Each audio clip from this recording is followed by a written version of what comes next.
Internal Compass podcast, where I, Samuel Archambault, osteopath and kinesiologist, your host, is trying the best as I can to give you tools to better align yourself from inside out. Welcome to today's episode, and in this episode, we're going to talk a little bit more specifically about emotional pain. And yes, if you've been watching and or listening to my previous episode, you might have noticed by now that physical pain, emotional pain, in other terms, any type of pain can be mixed and can be perceived similarly. In other words, the body, the mind, the heart does not make any difference between what kind of pain we are suffering from. And that is the exact reason why sometimes emotional pain can result into deep physical pain. Who has not been very sad one time and then felt that profoundly in their chest, in their neck, in their low back? The body and the heart and the mind has some very subtle ways to connect each other. And that's why today I want to talk about emotional pain. Because yes, there are also tools available out there to make sure that you can address this emotional pain and not only suffer from it, but get empowered by it and try to heal it and understand what's the message behind it. First thing I want to address when it comes to emotional pain is that emotional pain is a mix of thoughts that creates emotion, and those emotions can be perceived either positively or negatively by our brain. So our prefrontal cortex and the area of our brain that manages our emotion, and not necessarily the one area of our brain that feel the emotion, but most importantly, that will interpret those emotions. And that's really the key here, is that a same situation is not the thing that will cause the emotion. The cause of the emotion is how we interpret the situation. And the best example I can give you for that is, who here has not been into one situation with someone else? So you're two person in the same situation, living the exact same context, and both of you are going to be responding differently. And why is that? Why does each individual respond differently? Well, it's mostly because of how you perceive that same situation, and therefore your perception creates your emotion. Actually, your perception creates your thoughts that creates your emotion. So just to give you a, just to give you an outline of some kind of equation that you can base yourself from, would be thoughts will result in emotion, and emotion will result in actions. And actions will result eventually in more thoughts. And there you are, a nice circle of three concepts that just keeps into this loop. And today it's very important to understand that equation, because we will be using that equation to not only understand emotional pain, but also get out of it. And let me explain myself. Let's take a step back and let's dig a little bit deeper into the theory behind cognitive behavioral therapy. If you have not heard of CBT, short for cognitive behavioral therapy, it's a concept, and it's an approach to psychology, and it's used to exactly do that, approach emotional pain and try to solve it in a pragmatic way. And in other words, to try to rationalize emotion and to try to understand what's the message behind it. So if we take that same equation and we use now the CBT model, which would be the ABC, so there is an activating event, there are beliefs, and then there are consequences. Let's try to put one next to each other. Take, for example, the last time that you felt some kind of emotional pain. Most of us are going to feel emotional pain when we feel emotions such as anger, sadness, frustration, depression, all of those normally are associated with something that make us feel pain. And just to be clear, those emotions are not necessarily bad. They are only bad and they're only painful because we experience them that way and we perceive them this way. So in that specific situation, maybe you have now pictured it the last time that you felt that emotional pain. What was the activating event? And that activating event, it's the same situation that I talked earlier. If you're two There's the same events, same context, and that's going to, of course, influence how you will perceive this. And how you perceive that situation, it's the B, your beliefs. And your beliefs are something that has been built over time, your past experiences, your childhood, what you have learned along the way on this planet. All of those experiences has built into some beliefs, and those beliefs are useful because they are there to protect you. They are there to make sense of the world around you. And beliefs are not necessarily good or bad, they are just a way through which we perceive life. For example, a belief could be that every time that you feel sad, this is something bad and therefore you should not be feeling it. That could be a belief that sadness is something bad. But, beliefs are not necessarily true. Beliefs are only things that we've learned along the way. And then there is the C, the consequence.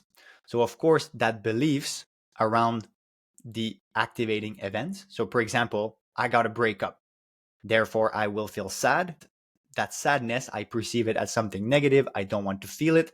And therefore, I'm going to do something as a consequence of that, which might be hiding my pain and maybe transforming it into anger, or maybe transforming it into some type of a self-sabotage where I might start to overeat, for example. That could be, I'm just saying that as a hypothesis, just to throw this out there to give you an example about what it is that our beliefs makes us do eventually. And again, the goal of this exercise is not to try to judge our actions and our beliefs, but they are more about, can I make sense of this and can I identify those? So where to start if now I have been able to identify those three things? Well, that's congratulations. That's already the first step, is to exactly have a little bit more awareness around what is happening and what is causing this emotional pain. So far, if you've been following, the next time that you will feel emotional pain, the first step is to identify those three things. What was the activating event? What created this negative emotion, this emotional pain? And then what are the beliefs that are surrounded around this activating events? If you're not sure, then you can go back to this other formula we talked about. Thoughts equal emotions equal actions, actions equal thoughts. So if you want to know, okay, how do I know what's my beliefs around that? Well, look at your thoughts. What were the thoughts that happened that just emerge in your head as you were going through this activating event? Maybe there are thoughts about self-criticize or criticizing about others. Again, it doesn't matter what are the thoughts. It only matters if you're able to cast a light on them and be able to better identify them. Once you have identified those thoughts, maybe there is a recurring themes around those thoughts.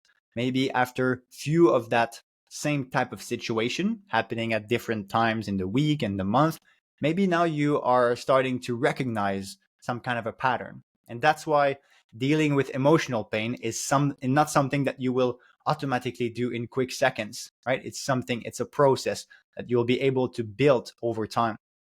Because the goal is not to apply just a quick fix. The goal is to try to understand, why am I feeling this way? It's the same thing that if you have a physical pain, if you just keep taking painkillers, okay, it will help you in the short run. But what is creating this physical pain? Well, that's another question, right? We now have to dig a little bit deeper. And that's exactly what we want to do when it comes to emotional pain. So for that, we need to push the reflection. We need to push the introspection a little bit further.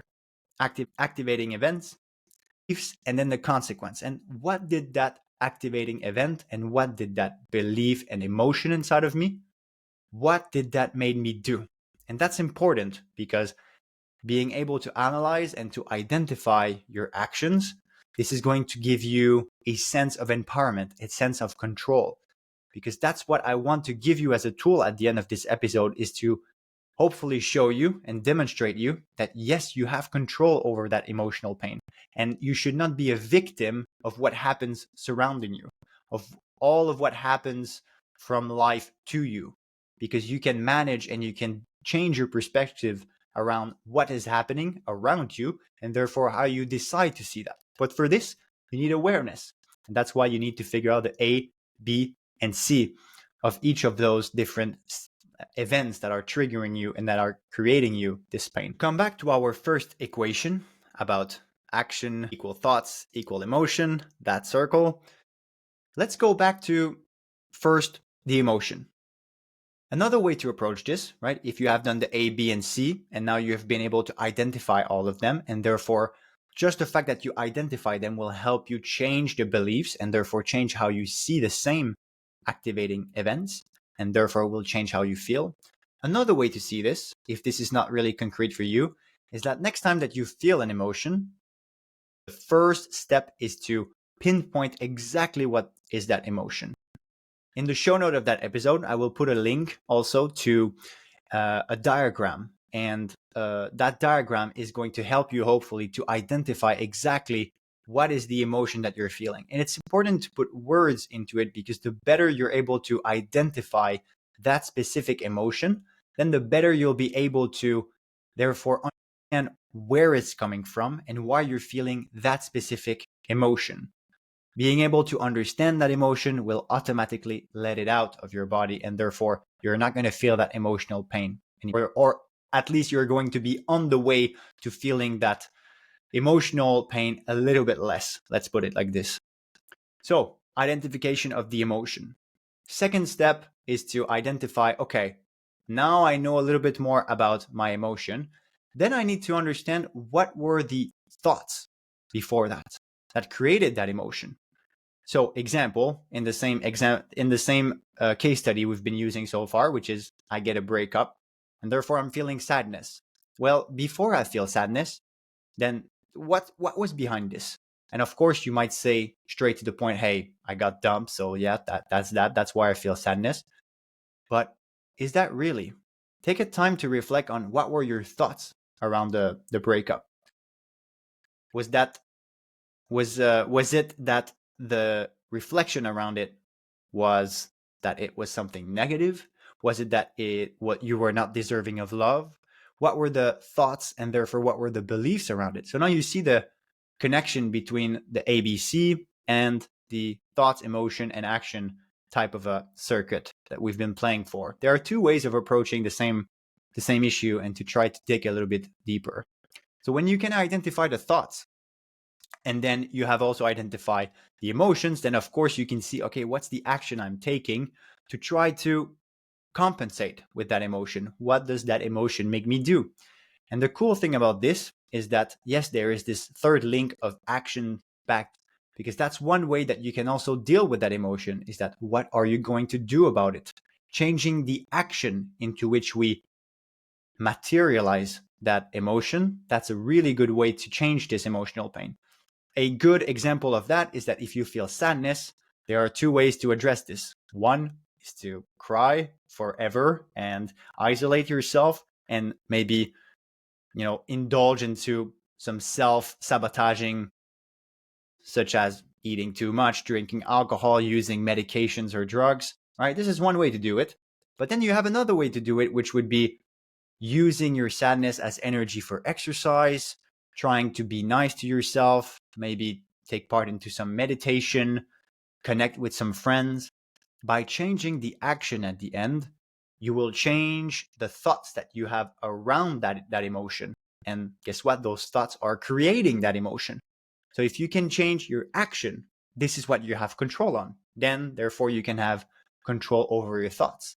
And if you have control over your thoughts, in other words, if you do something different that makes you think something more positive, those positive thoughts are going to create a little bit more and are going to create different energy, different emotion. So therefore, you can have control over those three things by simply changing what are you willing to do to change this. And of course, this requires a little bit of energy to start this change, but it's possible. So let's recap. All right, we have the ABC. So next time you feel emotional pain, you can identify what's the activating event, what created this pain, what are the beliefs, and what are the thoughts that are leading to the beliefs around it, and what are the consequences around this. And the more I'm able to look at this and understand that, hey, is my belief really true, and challenge this and bring awareness to the whole process, the more I will be able to change my beliefs and my thoughts around that activating event, and therefore change what I'm going to do with it, all right? The consequence, to try to eliminate that feeling of pain, of emotional pain that we have inside. And on the flip side, we have the other formula, which was thoughts equal emotions equal action. And in that formula, if you're able to understand what exactly is your emotion and what were the thoughts that preceded that emotion, well, then you will be able to identify, hey, what was the consequence? What's the action, the possibilities of actions I can take from now on? If I feel this way, how can I use this feeling to do something? But then you want to use that energy to do something that will change your state of mind. Do something that for you, it's nice and will change your thoughts around the same activating event, and therefore will change your emotion, right? So having a positive impact on what you're going to do, having this control, this power over your empowerment over your actions can change your thoughts and therefore can change your state of mind and how you feel about the same event. The life hasn't changed, right? Maybe in that situation, you're still split up. But if you're able to change your actions around that, then therefore you might be able to change how you see it. And if you change how you see it, then you will change how you feel about it. I wish you good luck. And I know it's a sensitive yet difficult topic to try to indulge into. And it's not easy to go through emotional pain. But if you're listening to this, I'm sure you are looking for tools to better do that. And hopefully today I have been able to provide you at least 2 of them. Thank you for watching and or listening, and I will see you in 2 weeks for another episode of the Internal Compass podcast.